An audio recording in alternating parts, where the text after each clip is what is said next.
दिनांक 11 अक्टूबर 2025 को थाना दोगट अंतर्गत ग्राम गांगनौली में सूचना मिली कि एक मस्जिद जिसके ऊपर एक कमरे पर मस्जिद के मुफ्ती साहब अपने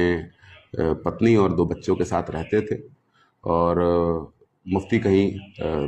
किसी काम से बाहर गए हुए थे, तो वहाँ पर उनकी पत्नी और दोनों बच्चों का शव मिला। इस घटना पर तत्काल थाना police, CO Baraut, additional SP मेरे और स्वयं डीआईजी महोदय के द्वारा भी घटनास्थल का निरीक्षण किया गया और तत्काल घटना के सफल अनावरण के लिए 7 टीमें लगा दी गई। फील्ड यूनिट के द्वारा भी मौके से आवश्यक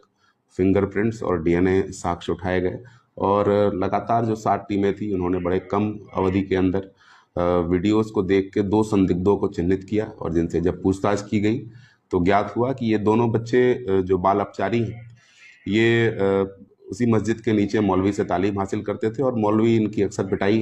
कर देता था, जिसके कारण क्षुब्ध होकर इन्होंने इस घटना को की योजना बनाई और ये घटना कारित की। इन दोनों बाल अपचारियों के निशानदेही से घटना में प्रयुक्त हथौड़ा और छुरी बरामद हुआ है। जानकारी में ये आया कि कल यानी दिनांक 10 अक्टूबर को इनमें से एक बाल अपचारी के साथ मुफ्ती ने पिटाई की थी और जिसके कारण उसने अपने दूसरे साथी को साथ लेकर ये पूरी योजना बनाई और आज जब मुफ्ती किसी काम से बाहर गए हुए थे और उनका परिवार अपने कमरे में सो रहा था दोपहर 1 बजे के आसपास, तब इन्होंने इस घटना को अंजाम दिया और अंजाम देने के बाद वहाँ से वो फरार हो गए। बड़े ही कम अवधि में पूरी बागपत पुलिस की टीम, एसओजी सर्विलांस और तमाम 6 थानों की टीम ने इस पूरी घटना को